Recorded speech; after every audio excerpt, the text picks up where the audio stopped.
Marcos capítulo 1, versículo 16. Dice así la palabra de nuestro Dios. Yo creo que en alguna Biblia aparece un subtítulo ahí que dice Jesús llama a 4 pescadores, ¿cierto? Leemos en el nombre de nuestro Señor Jesucristo. Andando junto al mar de Galilea, vio a Simón y a Andrés, su hermano, que echaban la red en el mar porque eran pescadores. Y les dijo Jesús, venid en pos de mí y haré que seáis pescadores de hombres. Y dejando luego sus redes, le siguieron. Pasando de allí un poco más adelante, vio a Jacob, hijo de Zebedeo, y a Juan su hermano, también ellos en la barca, que me remendaban las redes. Y luego lo llamó y dejando a su padre Zebedeo en la barca con los jornaleros, le siguieron. Tome asiento.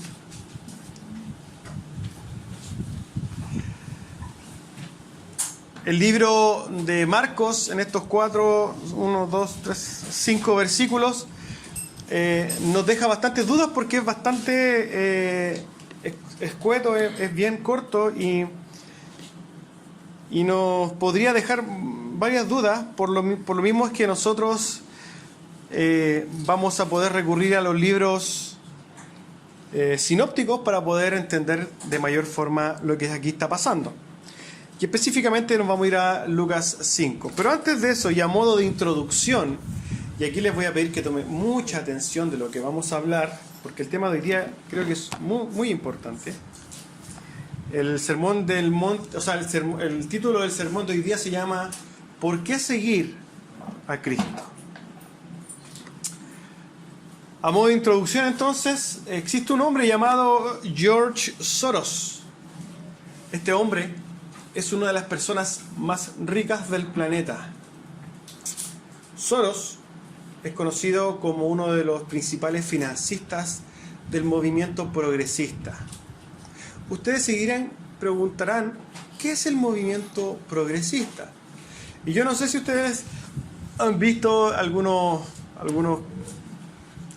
páginas cristianas donde exponen a los progres o el concepto de progre. No sé si lo han visto, espero que lo conozcan.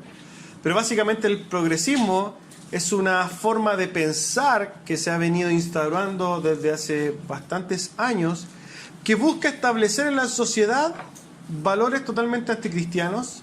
Es el movimiento progresista, el cual está encargado de promover, por ejemplo, el aborto. El movimiento progresista es el que trae este tema de la ideología de género. El movimiento progresista es el que trae este tema del matrimonio igualitario y todas las causas que nosotros podemos ver hoy día en nuestra sociedad. El movimiento progresista es un movimiento de izquierda. Respecto a esto hay mucho que decir. Un cristiano con conocimiento de las cosas, conocimiento profundo de la historia, conocimiento de muchas ciencias relacionadas con cómo nosotros vivimos, no puede identificarse con los movimientos de izquierda. Y aquí es hablar mucho más que de política, es hablar de nuestra vida como hijos de Dios. Mucha gente reduce esto de izquierda y derecha si es que tú estás con el pueblo, si tú estás con los ricos. Pero es mucho más profunda la manera en que nosotros tenemos que ver. El movimiento progresista es un movimiento de izquierda. ¿Ya? Eso es importante. Volviendo a Soros. Este hombre tiene una fundación a través de la cual él inyecta dinero a estas causas. Causas, volvemos a decirlo, causas progresistas. Su fundación se llama Open Society o Sociedad Abierta, y es a través de esta fundación donde, por ejemplo, él ha invertido más de 15 billones de dólares, hermanos, en estas causas. Imagínense, él ha gastado más de 15 mil millones de dólares para promover causas que tienen que ver con el progresismo. Nosotros podemos ver, por ejemplo, que las mujeres feministas y este movimiento feminista, que también forma parte de este movimiento progresista, estas mujeres progresistas que se desnudan en la Alameda y que van y que se promueven el tema del aborto y andan con sus pañuelos, las líderes de estos movimientos no es que un día se levantaron y dijeron, uy, ¿sabéis que se me ocurrió que nosotros tenemos que hacer esto? No, estas personas son pagadas. Es tanto así que en su propia página de Open Society usted puede postular y le pagan algo de creo que como $40,000 anuales. ¿Por qué? Por defender estas causas.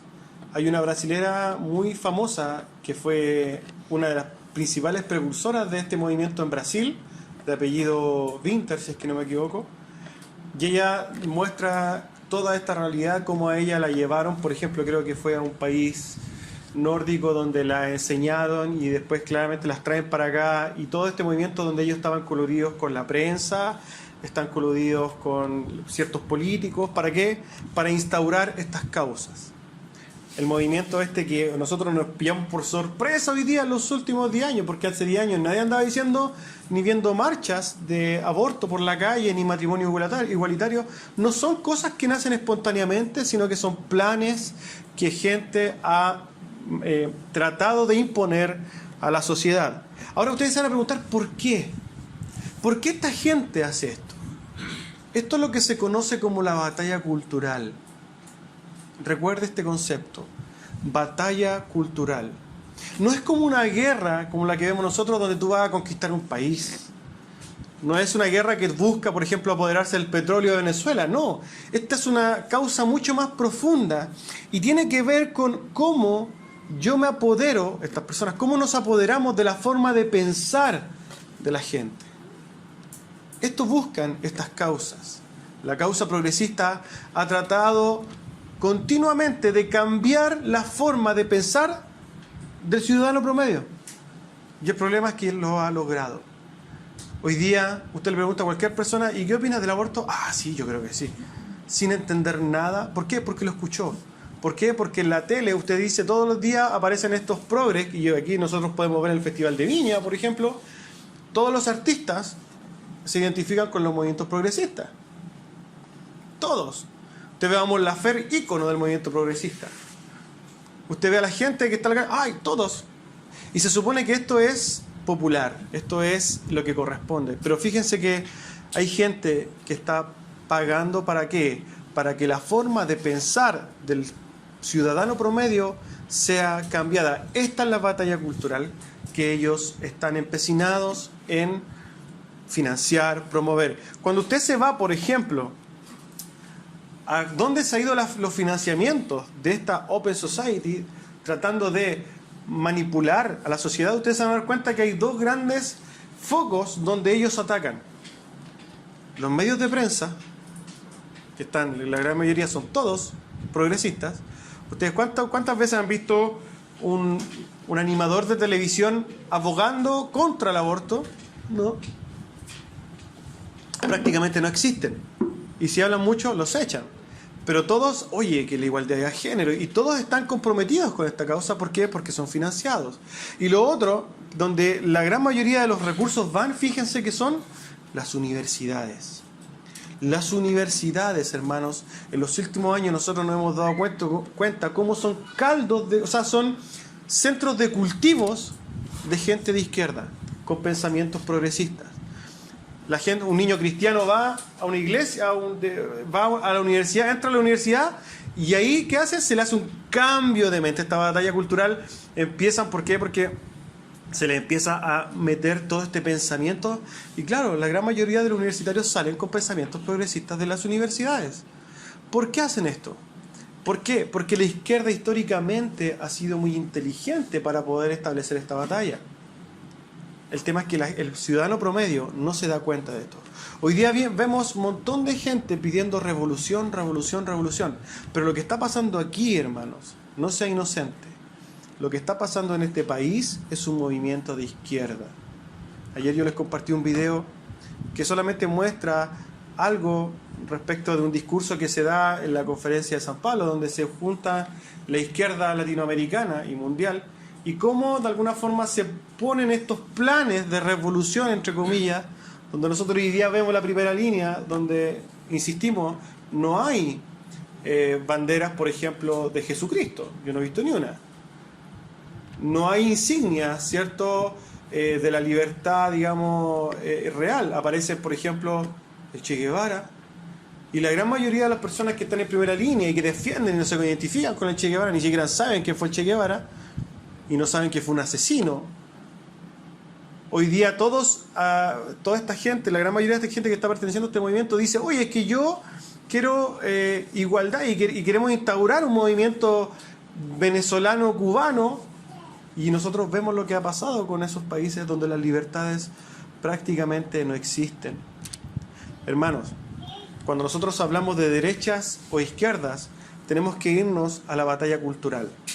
La izquierda históricamente ha coartado las libertades de las personas, y es por eso que nosotros no nos podemos identificar con esto. Esto se disfraza de economía, se disfraza de salud gratis, pero atenta directamente contra la libertad de las personas. Si usted ve, por ejemplo, lo que pasó en Cuba, antes que se abrieran últimamente, porque ya están tan muertos de hambre que se tuvieron que abrir, cuando hacían censos religiosos para saber qué pensaba la gente, en Cuba hasta hace 15 años había un 99% de ateísmo en el país. ¿Por qué? Porque no se permitía ejercer religión. No se permitía pensar diferente, no se permitía. Lo podemos ver en Corea del Norte, un país comunista. ¿Qué pasa en Corea del Norte? ¿Tu Dios quién es? El presidente. ¿Qué pasó con Mao, el dictador chino, comunista? Hermanos, la izquierda históricamente ha sido el movimiento del pensamiento que ha matado más gente a través de la historia de la humanidad. En la Segunda Guerra Mundial murieron más o menos 30 millones de personas, entre soldados, judíos y todo lo que murió. Mao, en su dictadura comunista, mató más de 65 millones de chinos, él solo. ¿Por qué? Porque lo que busca la izquierda, y aquí hablamos de la izquierda extrema claramente, es anular las formas, las libertades de las personas. Y claro, esto tiene que ver mucho con la historia.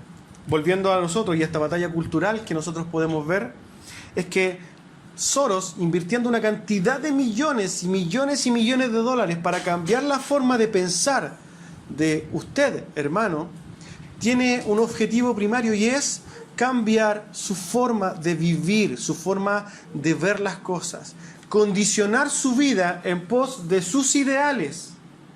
¿Y qué tiene que ver esto con lo que nosotros hoy día vamos a hablar?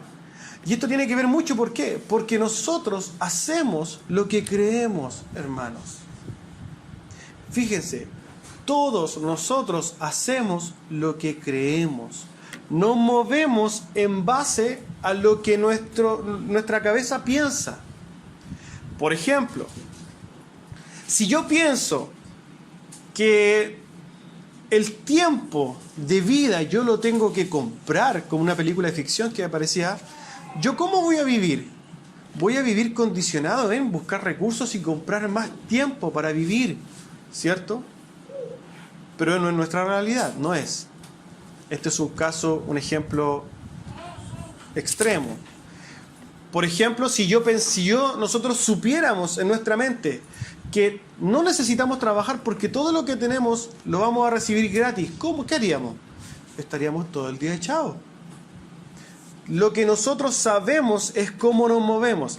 Por ejemplo, si a la gente tú le metes en la mente que el género es algo ideado por la sociedad, los jóvenes, ¿qué van a hacer? Van a buscar su propia, entre comillas, identidad de género, no fundamentado en su sexo natural, sino en lo que ellos creen. Y asimismo ellos van a vivir toda su vida. Van a hacerse transgéneros, van a casarse con una persona y van a establecer su vida de acuerdo a lo que creen. Nosotros nos movemos también en las cosas que creemos. ¿Y esto qué tiene que ver con nosotros? La pregunta, y esta es una pregunta claramente retórica, no tiene por qué responderla, pero hágasela usted. ¿Qué es lo que usted piensa y qué es lo que a usted lo mueve? ¿Para qué vive usted? ¿Por qué me hace a mí levantarme todas las mañanas? Porque lo que usted está haciendo, hermanos, lo está haciendo porque es lo que realmente cree, es lo que realmente piensa. Si usted vive un cristianismo frío, si usted vive un cristianismo tibio, es porque esto es lo que usted piensa realmente. Esto es lo que realmente importa a Cristo para usted. Esta es su visión de Cristo. Esto es lo que usted piensa de la vida espiritual. Si usted vive un evangelio un poco intrascendente, que no me importa mucho, es porque realmente usted puede decir, no, que yo soy cristiano, que yo amo a Dios, pero realmente no le importa. ¿Por qué? Porque siempre ponemos este ejemplo. Si usted realmente, y esto es un ejemplo burdo, imagínese que usted se pone enfrente de la Alameda, ¿cierto? Pasan autos, no, ni siquiera la Alameda, la autopista central, y usted realmente en su mente cree que por ahí no pasa ni un auto, y usted lo dice, no, si aquí no pasa ni un auto, y yo a usted le dijera, póngase unos audífonos y una venda en sus ojos, y camine, atraviésela, ¿usted lo va a hacer? No lo va a hacer, porque por más que lo diga, usted no lo cree. Porque si usted lo creyera de verdad, usted diría, sí, se pone su audífono, se pone una venda y pasa. Eso mismo pasa en nuestras vidas. Usted puede decir que usted ama al Señor, que usted es un hijo de Dios y usted poco menos que es el paradigma de la espiritualidad. Pensémoslo como paradigma significa el mejor de los casos, ¿cierto? Una cosa ilusoria. Podríamos decir que usted poco menos que levita, pero usted no está ni ahí con la vida en Cristo. Y esto, lo que nosotros hacemos, vienen a ser manifestaciones de lo que nosotros realmente creemos. Cómo nosotros caminamos, cuál es el objetivo de mi vida, va a mostrar lo que hay realmente en mi mente y en mi corazón. Y esto, a través de poder comprender esto, hermanos, es que nosotros nos vamos a poder acercar a este texto para poder comprender la profundidad de lo que nosotros vamos a leer aquí. Espero que me vaya siguiendo. La pregunta es que nosotros nos hacíamos, ¿cierto? ¿Qué nos mueve? ¿Qué mueve tu vida? ¿Qué condiciona nuestras vidas? ¿Cuál es el objetivo con el cual usted vive? ¿Cómo se proyecta? ¿Qué es lo que espera de la vida? En base a estas preguntas, entonces, que nosotros podemos comprender lo que pasó en este caso. Y nos vamos a ir al texto, pero nos vamos a ayudar con Lucas, porque Lucas es mucho más detallado a este respecto. Aconteció entonces Lucas 5, el versículo 1. Aconteció que estando Jesús junto al lago de Genesaret, el gentío se agolpaba sobre él para oír las palabras de Dios. Porque en Lucas dice el lago de Genesaret y en Marcos aparece andando junto al mar de Galilea, porque básicamente el mar de Galilea y el lago de Genesaret es exactamente lo mismo con diferentes nombres, ¿ya? No hay una contradicción ahí, sino que es conocido de diferentes formas. Ese es el lugar físico donde se desarrolla esta historia, esta pequeña narrativa. Lucas 5:2, y vio dos barcas que estaban cerca de la orilla del lago, y los pescadores, habiendo descendido de ellas, lavaban sus redes. Y entrando en una de aquellas barcas, la cual era de Simón, le rogó que le apartase de tierra un poco, y sentándose enseñaba desde la barca a la multitud. Ya nos estamos imaginando entonces la situación. Jesús estaba en Galilea, ¿cierto? Vienen los pescadores, en este caso Simón, ¿cierto? Y Jesús le dice, apártame un poquito por favor estas barcas, porque yo me voy a sentar ahí. Y la multitud oía desde la orilla. Y Jesús les predicaba a los que estaban ahí. Jesús utilizó este espacio para poder un poco tomar una distancia de la multitud que se agolpaba a escuchar. Y Jesús estaba enseñándoles. Pero al terminar de enseñarle y darle una enseñanza a la multitud, el versículo 4 nos dice, cuando Jesús terminó de hablar, dijo a Simón, boga adentro, mar adentro, y echa vuestras redes para pescar. Cuando nosotros nos vamos a Marcos, nos dice solamente que él les dijo, sígueme, pero aquí cuando nosotros nos vamos a Lucas, nos vamos a dar cuenta que la historia tiene un poquito más de detalles. Y ahí es cuando Jesús le dice a Simón, volvamos al mar. ¿Cuál era la situación? Respondiendo Simón le dice: Maestro, toda la noche hemos estado trabajando y nada hemos pescado, mas en tu palabra echaré la red. Lo primero que me viene a la mente entonces preguntarme es: ¿fue malo Dios con Simón, que lo hizo trabajar toda la noche sin pescar nada? Ojo, Simón salió con su acompañante toda la noche trabajando y no pescó nada. Estaba pasando por un momento complicado, ¿cierto? Pero nosotros entendemos que la soberanía de Dios estaba armando esta situación. ¿Para qué? Para que se encontrara con el Cristo. Otra pregunta es: ¿cómo se sentía, por ejemplo, Simón al ver que este sabio, que estaba hablando de cosas espirituales, viniera a darle a él cátedras de pesca? Porque finalmente Simón era un hombre que se manejaba en las pescas. Él era pescador, él sabía. Y viene este hombre, que se supone que está hablando de cosas espirituales, y le dice: vamos de nuevo para adentro. Es como, si yo me pongo en estas situaciones, como me imagino un día de mañana, yo todo el día sin vender nada, voy y vendo, no vendo nada, me esfuerzo, llego a las 3 de la tarde, a las 4 de la tarde sin vender nada, y viene alguien y me dice: ¿vamos de nuevo a vender?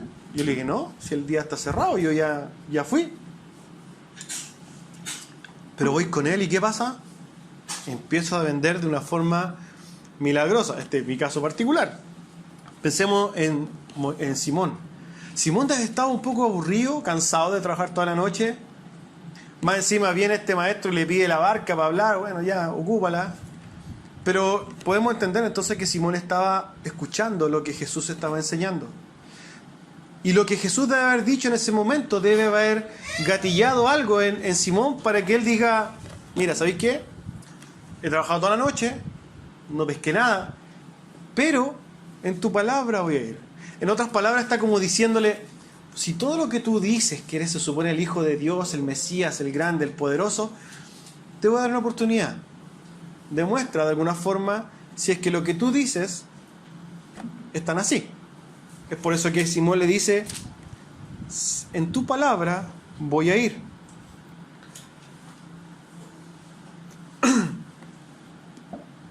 Como diciéndole claramente, ¿cierto?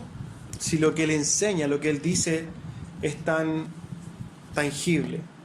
Y habiéndolo hecho, dice el versículo 6 de Lucas, habiéndolo hecho, encerraron gran cantidad de peces y su red se rompía.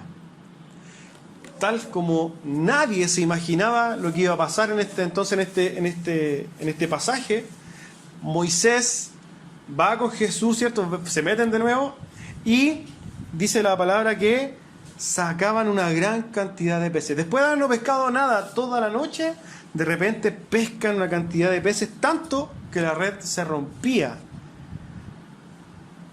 Se estaba rompiendo la red, y ¿qué hacen? Le hacen seña a los demás, pues a los otros dos que estaban en la otra barca: vengan a ayudarnos. El versículo 7 nos dice: entonces hicieron señas a sus compañeros que estaban en la otra barca para que viniesen a ayudarles. Y vinieron y llenaron ambas barcas de tal manera que se hundían. Y viendo esto, Simón Pedro cayó de rodillas ante Jesús, diciéndote: apártate de mí, Señor, porque soy un hombre pecador. Y aquí nosotros entramos de alguna forma al corazón del mensaje. Pensemos la respuesta que dio Simón. Lo primero que tenemos que ver es qué estaba haciendo Simón hasta la noche anterior. Simón estaba trabajando como cualquier pescador del primer siglo, judío, ¿cierto? Tenía su empresa, algunos dicen que tenía una flota, bueno, pueden decir lo que sea. Pero vamos al corazón de Simón. Simón no estaba pensando que iba a llegar a un punto en su vida donde iba a cambiar todo. Él tenía su plan de jubilación, él tenía su trabajo, su familia, sus hijos, estaba pensando cambiarse a un barrio nuevo, ¿cierto?, dentro de la ciudad. Estaba pensando en cambiar el auto, estaba viviendo una vida tal y como nosotros acostumbramos a vivirla, pensando solamente en las cosas terrenales. Estaba pensando en su sustento, en tener algún excedente para irse de vacaciones, ¿cierto? estaba pensando en cosas terrenales. Pero de repente viene este sabio, este hombre con una, me imagino yo, que tenía una capacidad de poder hablar maravillosa como era Dios, lo convence de alguna forma, pero Cristo muestra algo que él no estaba esperando. Simón se dio cuenta de que aquel hombre era mucho más que un sabio o un maestro. Simón se dio cuenta que estaba parado frente a un hombre que era totalmente sobrenatural. Simón se dio cuenta que Cristo era un hombre santo. Era totalmente otro, era alguien que estaba totalmente fuera de sus cánones, de lo que había visto toda su vida. Simón es como si le hubieran pegado un palo a Simón, ¿cierto? Simón asoció la santidad y esta sobrenaturalidad de Cristo con Dios automáticamente. Y es por eso que en esta forma en donde él dice, este hombre debe ser el Hijo de Dios, como lo había predicado, dice: apártate de mí porque soy hombre pecador. Lo aterró su condición de pecador parado frente a la santidad de un Dios todopoderoso. Simón se humilló, se postró delante de Cristo asustadísimo. Estaba lleno de temor Simón. Lo que pasó fue mucho más profundo. A Simón se le fueron abiertos los ojos en ese momento. Este episodio marca un antes y un después en la vida de Simón. Si nosotros asociamos esto con un poco la introducción, la batalla cultural que tenía Simón en o lo que él pensaba, fue sometido a una batalla cultural que duró esto. No duró nada. ¿Por qué? Porque al ver la santidad de Dios, su forma de pensar, su forma de ver la vida, lo que él pensaba de cómo vivir, automáticamente se fue al tacho. Y dijo: aquí viene otra cosa. Yo ya no voy a vivir condicionado a mi jubilación, yo no voy a vivir con esto. Pasó algo en mi vida que me cambió, que realmente cambia mi enfoque de la vida, que condiciona mi vida a tal punto que yo ya no voy a vivir como vivía, sino que voy a vivir en lo que me diga este hombre. Imagínese usted hoy día se encuentra con Cristo y su santidad, lo sobrenatural de Cristo, y Él empieza a hablar de la vida eterna. Usted estaba muerto en sus pecados y delitos, y viene alguien que, hablando de esta batalla cultural, a usted lo derrumba. Hoy día nosotros vemos cómo estos son pura influencia, razonamientos, gente que busca, que defiende, que demanda. Pero ahí Simón lo que se encontró fue a Dios mismo delante de él. Hay personas que le pasó algo diferente, que iban caminando en una dirección, se encontraron con Dios y nunca más fueron lo mismo. El apóstol Pablo, por ejemplo. El apóstol Pablo andaba persiguiendo cristianos, ¿cierto? ¿Y qué pasó en Damasco, camino a Damasco? Se encontró con el Señor. Y su vida nunca más fue la misma. Su vida ya no estaba condicionada por lo que iba a hacer, por lo que él esperaba hacer. Ya no estaba pensando en su futuro, si es que de alguna forma iba a llegar a la vejez con una jubilación digna, o si es que iba a poder vivir todos los años que esperaba vivir. Simón, pongámonos en los pies de Simón. Simón ya no estaba preocupado de cuántos pescados iba a llevar, por más que tenía la barca llena, ya no estaba interesado en los pescados. Y eso lo podemos ver por qué. Porque Jesús le dijo: ven, sígueme. Y él dejó todo.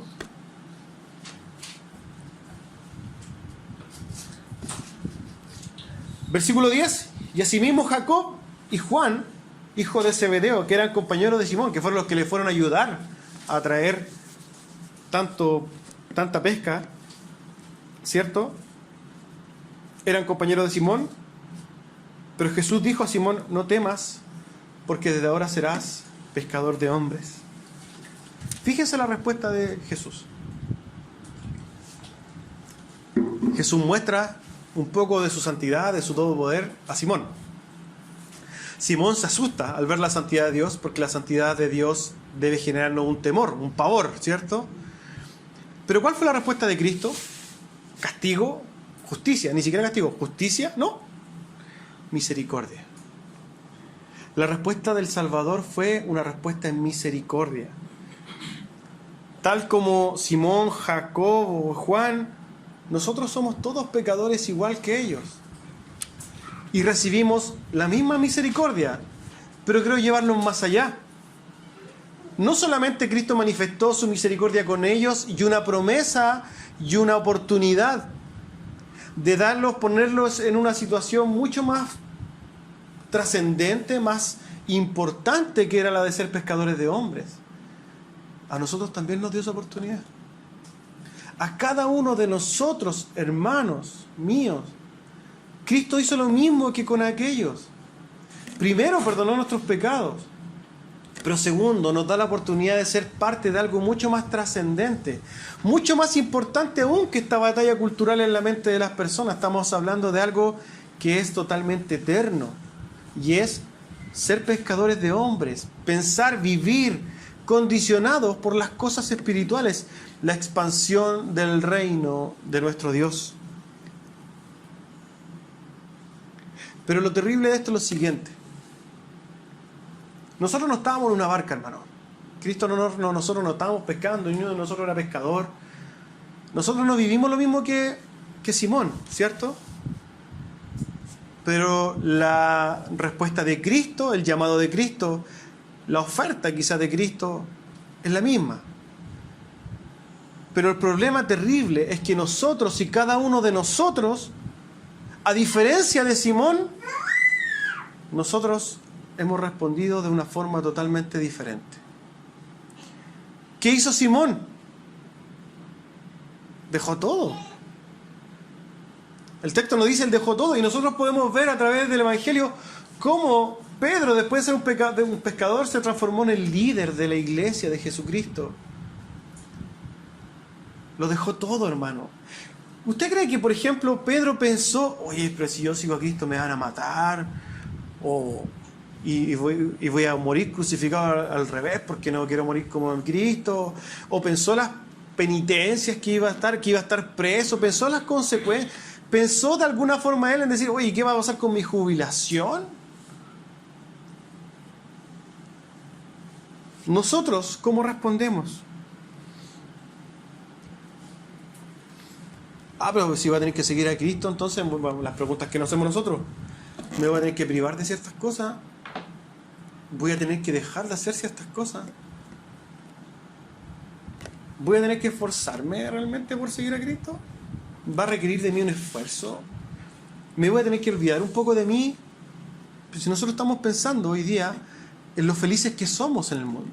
Estamos tan enamorados del mundo, hermanos, que estamos pendientes más de cómo ser felices aquí en la tierra, de que vivir para la gloria o la expansión del reino, o vivir agradando a Dios. Para nosotros es mucho más importante saber que mañana voy a tener para comer que preocuparme de hacer la voluntad de Dios. Para mí, para nosotros es mucho más importante la condición visual de nuestro hogar que estar preocupados de la condición espiritual nuestra. Si nosotros se nos da a elegir entre ir a ganar unas lucas de más, trabajando todo un día, ganarme unas 30 lucas de más, y en vez de ocupar ese día de dedicarlo a la búsqueda de Dios, todos vamos a ir trabajando como locos. Nadie en la iglesia de hoy día, hermano, está preocupado de vivir para la gloria de Dios. Nuestro nombre ya pasa a ser más un cliché, ¿cierto?, que lo que realmente nosotros estamos dispuestos a hacer. ¿Y esto por qué? Y esto es lo más terrible. Es porque lo que creemos es eso. Nosotros estamos tan preocupados de mañana, de lo que vamos a comer, de esto, de lo otro, de nuestra jubilación, de que voy a tener una casa después, voy a tener 2 casas, que voy a cambiar el auto. Que no hemos estado preocupados, hermanos, de lo más importante, y es estar en una profunda conexión con Dios, con nuestro Creador. Nosotros hemos desechado esta oferta de ir y hacer discípulos. ¿Por qué? Porque estamos preocupados de nosotros. Pues mejor veamos la serie de Netflix. Es más importante para nosotros estar al día con la serie de moda de Netflix que leer nuestra palabra, la Biblia, el regalo que Dios se ha preocupado de poner en nuestras manos. ¿Respondió así Simón Pedro? No. Simón no respondió así. Ni Juan, ni Jacobo no respondieron así. Ellos dijeron, lo dejo todo. Por eso el sermón de hoy día se llama ¿por qué seguir a Cristo? Y esto tiene que ver con nuestra mente, hermano. Tiene que ver con lo que realmente creemos. Nosotros no actuamos así porque sí, es porque realmente lo cree. Y lo que hace Dios a través de su Santo Espíritu no es de alguna forma decirle cambia tu conducta, no. Es cambiar la forma de ver, generar una metanoia en su mente. Es tener un cambio de mente donde usted pueda ver como primera cosa a Cristo. Y eso va a traer como fruto el hecho de que usted viva efectivamente para la gloria de Cristo. Versículo 11. Y cuando trajeron a tierra las barcas, dejándolo todo, lo siguieron. Cuando volvemos a Marcos, a lo que estamos viendo nosotros, y Jesús les dijo, venid en pos de mí y haré pescadores de hombres, nosotros ya sabemos por qué se lo dijo. Y dejando luego sus redes, dice Marcos, le siguieron. Pasando allí un poco más adelante, vio a Jacobo, hijo de Zebedeo, y a Juan su hermano, también ellos en la barca, ya sabemos que estaban ahí. Y luego los llamó, y fíjense que ellos dejaron a su padre Zebedeo con el que trabajaba, dejaron incluso a su familia y dijeron, vamos. Siguieron a Cristo, sin importar nada, hermano. Ellos dejaron todo por Cristo. ¿Por qué? Porque el cambio fue en sus mentes. Lo que Cristo le demostró a ellos fue, y volviendo al tema de la batalla cultural, fue darle una dosis de santidad tal a esas personas que condicionó de por vida cómo veían las cosas.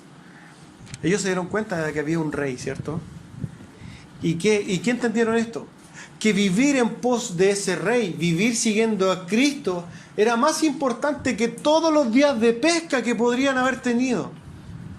Era más importante que la pesca más sobrenatural como la que tuvieron. Era más importante el dador de la pesca. Nosotros alabamos la vida y decimos, ¡ay, qué linda la vida y la vida y la vida!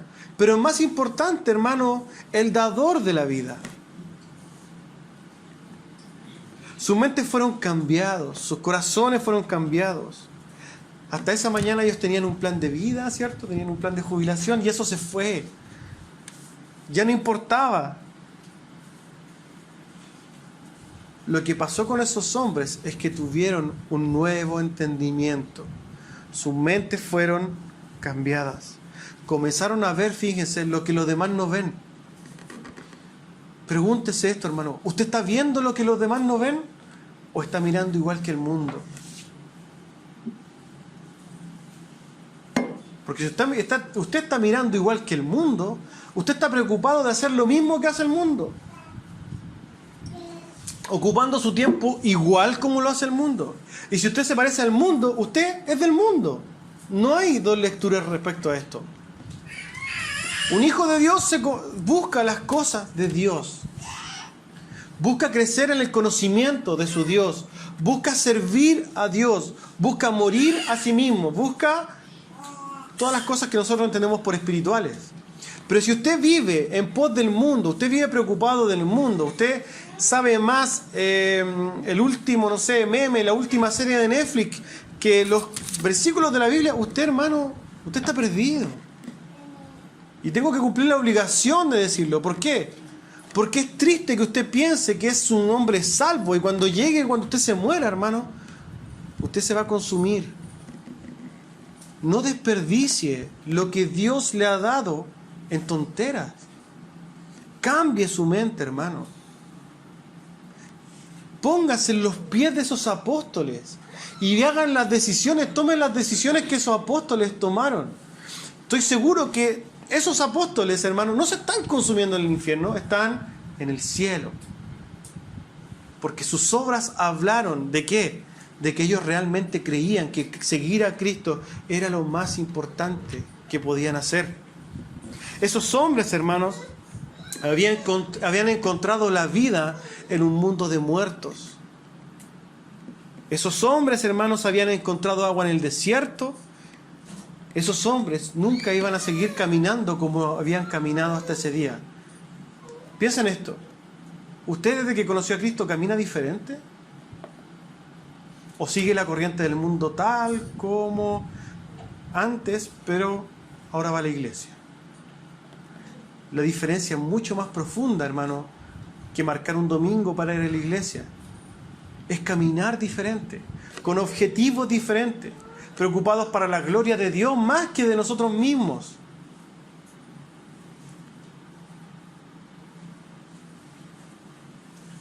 A ellos, a esos hombres, los condicionarían las cosas de Dios mucho más que las cosas del mundo.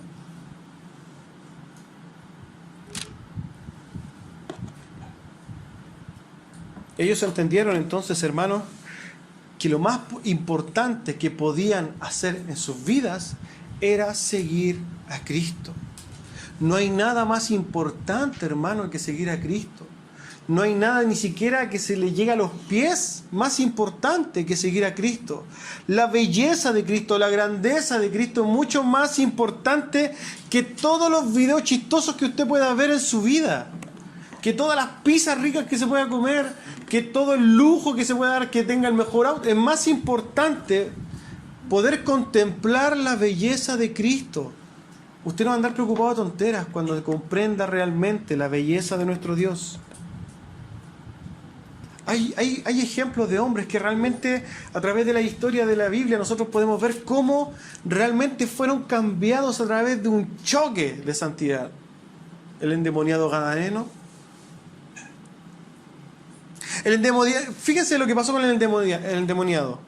Este hombre no tenía vida, estaba muerto prácticamente, estaba endemoniado, lleno de demonios, ¿cierto? Él no tenía una vida, andaba desnudo, se pegaba, rompía, hacía lo que hacía. Ese hombre estaba muerto, tal como estábamos nosotros, por lo demás. Pero cuando se encuentra con Cristo y Cristo lo libera, ¿cierto? ¿Qué hace este hombre? Este hombre dice, yo soy libre en Cristo, ahora voy a vivir mi vida para mí, pero lo voy a hacer feliz, ¿cierto? No. Él dijo, Señor, yo te quiero seguir. ¿Y Jesús qué le dijo? No. Anda y cuenta las cosas que tu Dios ha hecho por ti. Y ese hombre dice que la Biblia que recorrió Decápolis, recorrió 10 ciudades diciendo lo que Dios había hecho por usted, por él.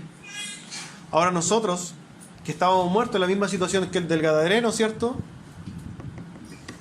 Somos salvados, pero tomamos esta salvación ¿para qué? Pues por ahora vivir una vida feliz, gozosa, pero que no nos falte nada, donde tenemos que tener todas las comodidades para poder vivir, y esos son más importantes, porque lo que me sobra de tiempo ahí yo lo voy a dedicar un poquito para Dios. ¿Para qué? Ni siquiera para Dios, para yo también sentirme más feliz. La vida de la gran mayoría de los cristianos de hoy día se fundamenta en cuán feliz soy yo, dejando de lado la gloria de Dios, la belleza de Dios, viviendo para glorificar a Dios.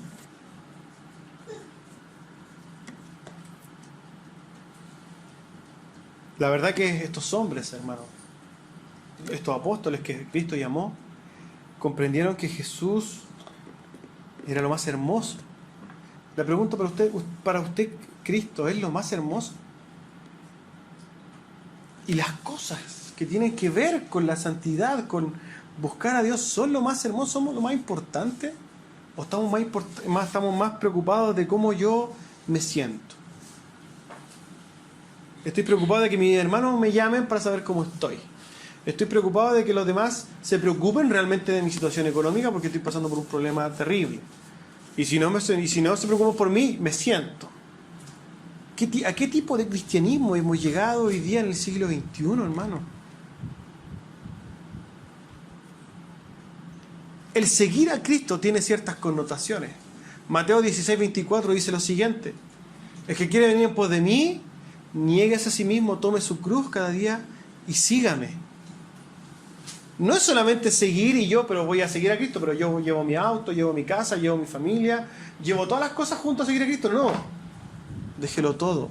Y eso no significa literalmente déjalo todo botado y ándate. Significa lo primero es Dios. Veamos lo que sigue diciendo Mateo después del 16 en adelante. Porque todo el que quiere salvar su vida, la perderá.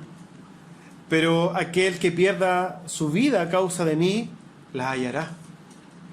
Porque ¿qué aprovechará el hombre si ganara todo el mundo y perdiera su alma? ¿O qué recompensa dará él por su alma? La gran mayoría de los cristianos hoy día están preocupados de tener los bolsillos llenos, ¿cierto? Y se preocupan de ganar todas las cosas del mundo, dejando las cosas del lado de Dios. La pregunta que Cristo hace esto es, cuando tú te mueras, ¿me vas a pagar por tu alma? ¿De qué le sirve al hombre tener todas las comodidades económicas si tú no tienes a Cristo? ¿De qué te sirve a ti gozarte en todos los privilegios que te da este mundo si tú no tienes a Cristo? Hay cosas realmente importantes, hermano. Y tenemos que vivir condicionados por esas verdades importantes, que son las verdades espirituales. Para concluir, solamente la parte de la exhortación, yo le voy a decir, hermano, le voy a invitar, créame, no desperdicie su vida, no eche su vida, sus energías, sus recursos por el tacho, no gaste lo que usted tiene en tonteras, busque la gloria de Dios, busque engrandecer el nombre, busque edificar la obra de Dios, busque vivir para su Dios. No gasten sus deleites, no gasten sus tonteras, porque eso no tiene un buen fin. La persona natural no puede ver las cosas espirituales. El mundo entero está ciego. No puede ver nada espiritual. Está incapacitado para ver las maravillas de Dios. No puede ver la grandeza ni la importancia de Dios. Es por esto que las personas muertas espiritualmente solo ven las cosas materiales, lo que pueden proyectar dentro de lo que viven. Están preocupados solamente de sí mismos. Con esto quiero decir que las personas del mundo solo piensan en cosas intrascendentes, como por ejemplo el porte de su casa, el año de su vehículo, la posición económica, el seguro salud, la cantidad de placer o satisfacción que puedo lograr el mayor tiempo posible. Tratan de obtener seguridad fundamentados en la seguridad económica o emocional, algunos. Sea cual sea la motivación que tengan, siempre estará centrado en ellos mismos y en lo que puedan ver o tocar. Pero nosotros, sus hijos, Dios nos ha quitado la venda de los ojos, hermano, para que podamos ver la magnificencia de Dios, su hermosura, lo primordial que Dios es, lo sumamente importante que Dios es. Y es a través de este hecho maravilloso que nuestras motivaciones pueden ser trascendentes. Nuestros ojos no están puestos en lo terrenal, sino en lo eterno. Podemos ver a Cristo y vivir por Él y para Él. No despreciemos esta libertad, esta bendición de poder vivir en Cristo, pensando y preocupándonos por cosas pasajeras, sino que usemos nuestras fuerzas, nuestros recursos, nuestra pasión por algo mucho más importante. Seamos dignos pescadores de hombres. Amén. Pónganse en pie.